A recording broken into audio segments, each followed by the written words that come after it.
President of the Public Services Association, Watson Duke, is insisting that workers of Customs and Excise and the Board of Inland Revenue take holidays on Thursday and Friday.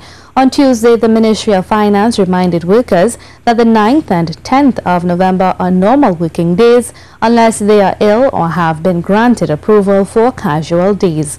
Mr. Duke, in a Facebook post on Wednesday, again called on the public servants to stay away from work for 2 days in protest of government's plan to transition to the Revenue Authority.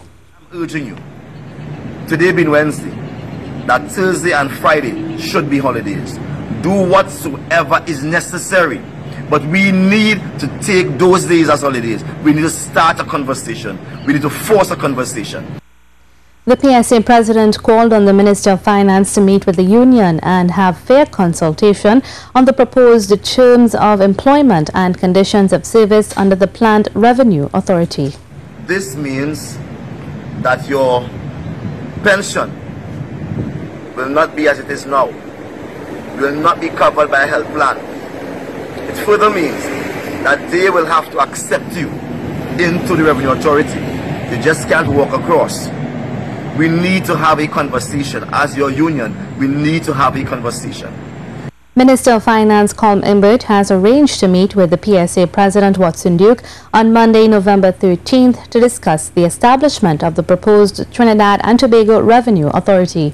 In a media release, the Ministry of Finance said the purpose of the meeting is to clarify the government's aims and objectives with respect to the TTRA and also to clear up any misconceptions that may exist, including the implications for public officers of the proposed new arrangements for revenue collection. The ministry further stated, in view of this upcoming meeting, it is expected that public officers in the Customs and Excise Division and Board of Inland Revenue will report for duty as normal during this week.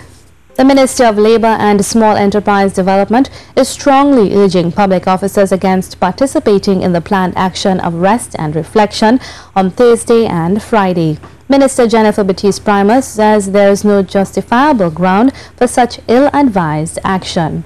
In a media release, the minister said following a meeting with the PSA on July 19th, Watson Duke was assured that public officers, contract officers and daily paid workers of both divisions will be given the option to either transfer to the Trinidad and Tobago Revenue Authority on terms and conditions no less favorable than they are currently entitled, or to remain in the public service and be redeployed. She said as a consequence of such assurances, there is absolutely no issue of public officers' job security being at risk.